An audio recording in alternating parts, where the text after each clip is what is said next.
BA part second year Hindi साहित्य के विद्यार्थियों का इस ऑनलाइन वीडियो कक्षा में एक बार फिर से मैं सुरेंद्र गुप्ता गवर्नमेंट कॉलेज कोलायत आपको स्वागत करता हूं। आइए हम लोग एक बार फिर से रीतिकालीन रीति शुद्ध कवि केशव की रामचंद्र का नामक प्रबंध काव्य के पदों की व्याख्या प्रारंभ करते हैं। 16 नंबर तक के पदों की व्याख्या में पूर्व वीडियो तक कर चुका हूं और जैसा कि हम लोग सीता स्वयंवर के अंतर्गत धनुष भंग होने के उपरांत परशुराम जी उपस्थित होते हैं। क्रोधवश वो धनुष को तोड़ने वाले या धनुष पर पतंचा चढ़ाने वाले भगवान श्री राम और लक्ष्मण जो रघुवंशी हैं उन पर अपना पूरा कोप प्रकट करते हैं, क्रोध व्यक्त करते हैं और उनको नष्ट करना, उनको मारना, उनको समाप्त करना तक की अहंकार पूर्ण स्थिति को अपनी व्यक्त करते हैं। 17वें नंबर का जो पद है वो इस प्रकार है। टूटे टूटन हार तरु वायु ही दीजत दोष, त्यों अब हर के धनुष को हम पर कीजत रोष। हम पर कीजत रोष काल गति जानने जाई, होनहार है रहे मीट मिटे मीटी ने मिटाई। होनहार है रहे मोह मद सबको छूटे, होई तिनु का वज्र वज्र तिन का है टूटे। कुंडलिया छंद है ये, इसमें गेयता है।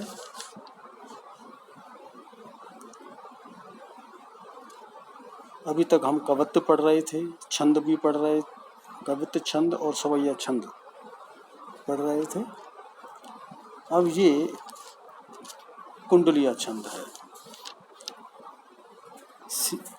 प्रसंग वही है, परशुराम संवाद चल रहा है और शिव धनुष के भंग होने की बात से परशुराम जी अत्यधिक क्रुद्ध हो जाते हैं। तब भगवान श्री राम उनको शांत करना चाहते हैं और वे परशुराम जी को समझाने का इस कुंडलिया के अंतर्गत, इस पद के अंतर्गत परशुराम जी को समझाने का प्रयास करते हैं। और वो क्या कहते हैं वो यहाँ पर कवि केशव ने इसमें वर्णन किया है। टूटे टूटन हार तरु, श्री राम कहते हैं कि टूटे टूटन हार, जो टूटने वाला है, जो टूटने योग्य है, वृक्ष तरु वन वृक्ष, जो टूटने योग्य तरु है, जो ठूंठ हो चुका है, बेकार हो चुका है, वो तो टूटेगा ही। वायु ही दीजत दोष, हम लोग पवन को, वायु मीन्स पवन, हम पवन को व्यर्थ में दोष देते हैं। त्यों अब हर के धनुष को हम पर कीजत रोष। ठीक त्यों माने ठीक उसी प्रकार से अब अगर हर के धनुष को, अब भगवान शंकर के धनुष के टूटने पर आप हम पर व्यर्थ ही रोष कर रहे हैं, हम पर आप व्यर्थ ही कोप कर रहे हैं। इसलिए परशुराम जी आप अपने मन को शांत कीजिए, ये यहाँ पर भाव है। अर्थात भगवान राम कहते हैं कि जो टूटने योग्य पेड़ पौधे होते हैं वो तो हवा के एक झोंके मात्र से टूट जाते हैं। पवन को व्यर्थ में पूर्ण दोष देना ये ठीक नहीं है। इसी प्रकार से ये धनुष टूटने योग्य ही था, धनुष को टूटना था, इसलिए आप हम पर क्रोध मत कीजिए। अब आगे इसका विस्तार से कारण बताते हैं भगवान राम कि हम पर कीजत रोष काल गति जान न जाई, हम पर आप व्यर्थ में कुछ रोष कर रहे हैं क्योंकि काल गति जान न जाई, जो ये समय है, जो समय चक्र है, काल चक्र है, इसकी गति को आज तक जानने की कोशिश करने के उपरांत भी जान न जाई, आज तक कोई उसको ज्ञात नहीं कर पाया है। क्यों? क्योंकि समय तो परिवर्तनशील है, उसकी गति का विचार आज तक कोई नहीं कर पाया है। काल की गति को कौन समझ पाया है। इसलिए जो होनी होती है, जो घटित होना होता है, जो नियत होता है, वह होकर रहता है। होनहार है रहे, अर्थात जो होनी होती है वो तो होकर रहेगी, उसे कोई नहीं रोक सका और ना कोई रोक सकता है। ये प्रकृति का नियम है। मिटे मिटी ने मिटाई, और उसको कोई भी जो मिटने योग्य है, नष्ट होने योग्य है, समाप्त होने योग्य है, बीत जाने योग्य है, उसको आज तक कोई नहीं रोक पाया है। अर्थात जिसको मिटना है वो तो मिटेगा ही। कहने का अभिप्राय क्या है कि होनहार को भी मिटाना सर्वथा असंभव है। वह मिटाने पर भी नहीं मिटती है, उसे कोई नहीं रोक सकता। होनहार वह रहे, होनहार तो होके रहती है। मोह मद सबको छूटे, और सबका मोह रूपी जो घमंड है वो सबका खत्म हो जाता है, सबका नष्ट हो जाता है। अर्थात जो होनी होती है उस होनी के ऊपर प्रश्न चिन्ह लगाना, उस होनी को रोकना, वो सब व्यर्थ की बातें हैं। मोह मद सबका छूटे, सबका मोह समाप्त हो जाता है। अर्थात परिवर्तनशीलता के कारण वस्तुओं के प्रति, निर्जीव या सजीव जो वस्तु हैं उनके प्रति हमारा जो मोह होता है, जो लगाव होता है, वह स्वतः ही समाप्त हो जाता है। होई तिनु का वज्र, और वज्र तिनका है टूटन। और इस समय की बलवान होने के कारण, काल चक्र होने के कारण, समय की शक्ति के कारण, काल की गति के कारण, होई तिनुका वज्र, और जो तिनुका होता है पत्ते का छोटा सा सूखा हुआ, वो भी वज्र के समान कठोर और कठिन हो जाता है। और वज्र जो होता है वो तिनका के समान सुर्ख होकर के पत्ते की तरह, छोटी लकड़ी की तरह टूट करके खंड खंड हो जाता है, खंडित हो जाता है। अर्थात यह इस जगत का संपूर्ण सत्य है कि होनहार अगर होनी होती है तो बलवान होने पर भी अत्यधिक जो कृष्ण तिनका है वो भी वज्र के समान कठोर और शक्तिशाली, शक्ति संपन्न बन जाता है। और अगर होनहार नहीं होनी होती है तो कठोर वज्र भी तिनके के समान आसानी से टूट जाता है। इसलिए समय की गतिशीलता और होनहार को प्रधान मानना चाहिए और तदनुसार ही आचरण करना चाहिए। तो ये इसकी व्याख्या होती है, और इसमें श्री राम के अवतार रूप में आविर्भाव होने के संकेत मिलते हैं। अर्थात समय को यहाँ पर सर्वाधिक बलशाली बतलाया गया है। वर्णों की आवृत्ति है, मिटे मिटी मिटाई, तो ये अनुप्रास अलंकार हुआ। टूटे टूटनहार, ये टे टे टे वर्ण की आवृत्ति है इसमें, ठीक है। इसी प्रकार से मैं वर्ण की आवृत्ति है। तो इस प्रकार से इसमें अनुप्रास अलंकार है। और जब कोई वर्ण या कोई शब्द जब दो या दो से अधिक बार आता है तो उसमें यमक अलंकार होता है। तो उसके अंतर्गत चौथी, पांचवी और छठी पंक्ति में यमक अलंकार है।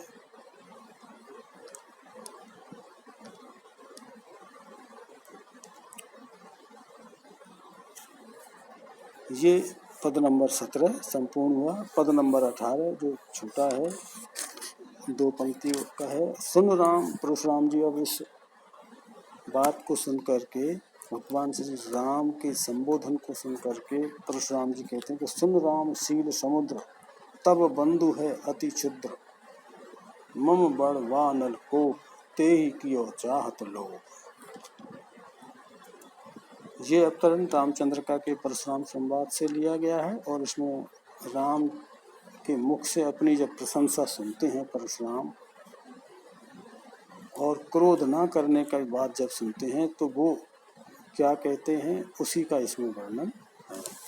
तो परशुराम ने कहा कि सुन राम, हे राम तुम सुनो, शील समुद्र, तुम निश्चय ही समुद्र के स्वभाव वाले हो, अर्थात तुम्हारे व्यवहार में जो शीलता है वो समुद्र की सी गंभीरता और शांत स्वभाव के हो।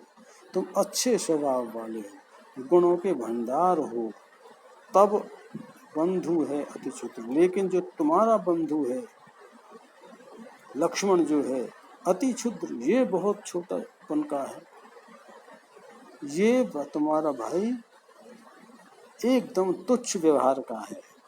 अतः मम बड़वानल कोप, इसलिए अब मेरा जो बड़वानल जैसा कोप है, क्रोध है,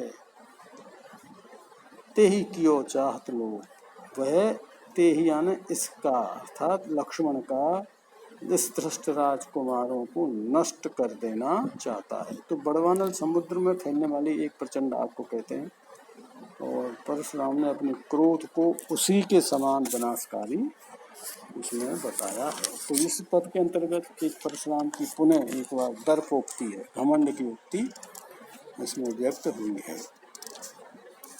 19वें नंबर का पद इस प्रकार है, हो भृगुनंद बलि जग माही, राम विदा करिए घर जाहि, हो तुम सो फिर युद्ध ही मारो, क्षत्रिय वंश को बैर ले छाड़ो। परशुराम संवाद के अंतर्गत इसमें परशुराम की जब क्रोधपूर्ण उक्तियों को सुन करके लक्ष्मण जी ने जो उत्तर दिया उसका इसमें वर्णन है। शत्रुघ्न ने कहा, हो भृगनंद बलि जगमाही, बलि जगमाही, हे भृगनंद, भृग के पुत्र परशुराम जी, अर्थात ये है इसका मतलब, आप चाहे संपूर्ण संसार में कितने भी परम शक्तिशाली, बलि मतलब शक्तिशाली, बलशाली माने जाते हैं जग के अंतर्गत, अर्थात आप निसंदेह संसार में परम बलशाली हैं, राम विदा करिए घर जाहि। आक्षेप यहाँ यह है कि आपका बल या पराक्रम तो सांसारिक जीवों पर ही चलेगा ना, हम पर नहीं। अतः आप श्री राम को विदा कर दीजिए जिससे वो अपने घर चले जाएं। यहाँ तो मात्र जनक की सभा में गुरु जी के साथ उन्होंने यहाँ पर आए थे गुरु जी की आज्ञा से, तो अब आप उनको विदा कर दीजिए जिससे कि वो घर चले जाएं। राम विदा करिए घर जाएंगे, हो तुम सो फिर युद्ध ही मारो।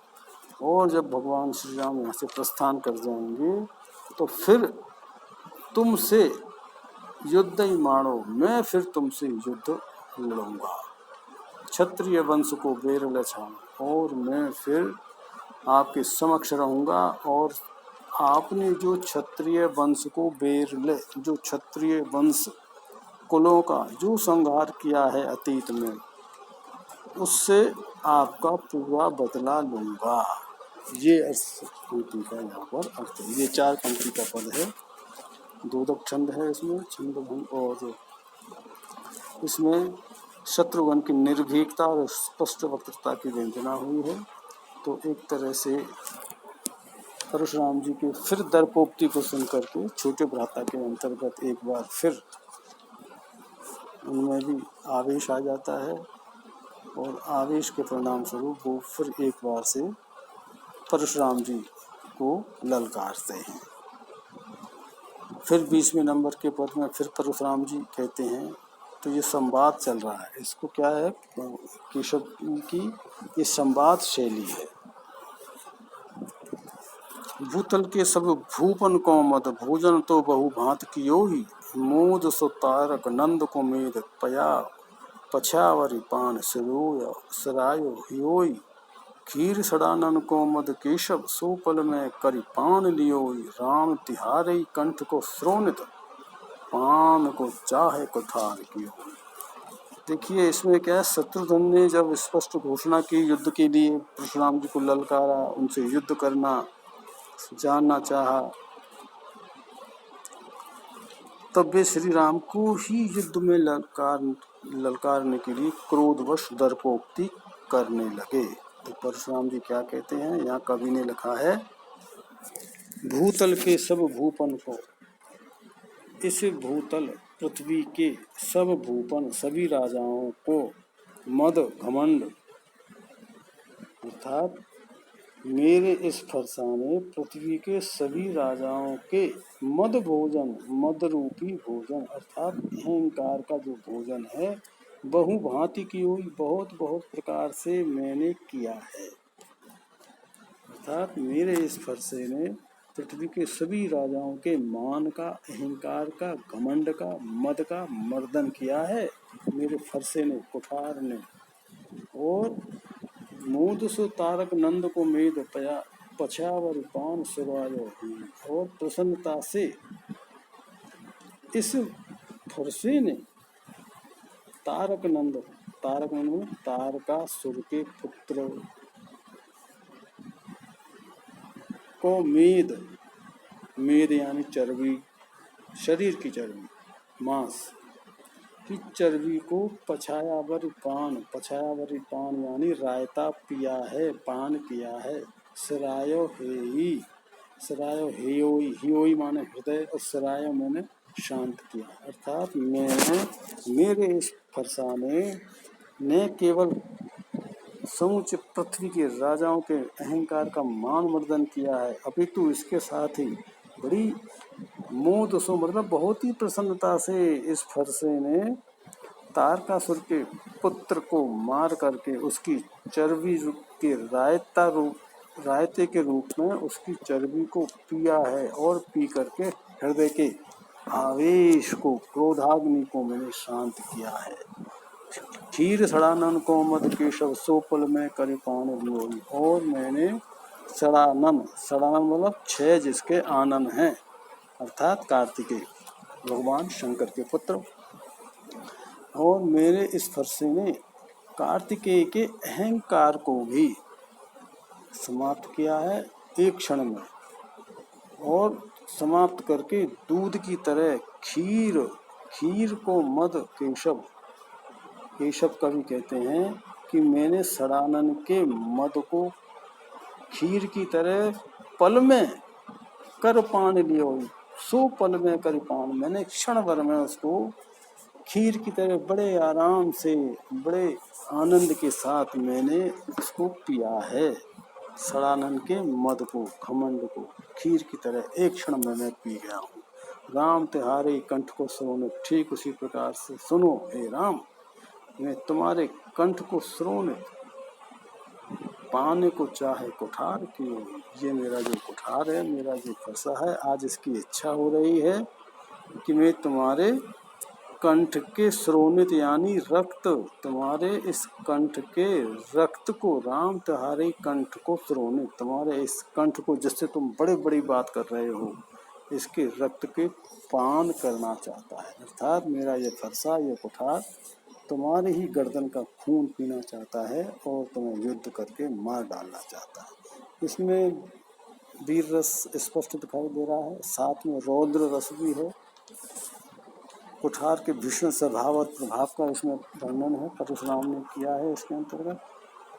और अनुप्रास के साथ साथ रूपक भी है और यमकला का सवैया छंद है, गति यति इसमें देखी जा सकती है।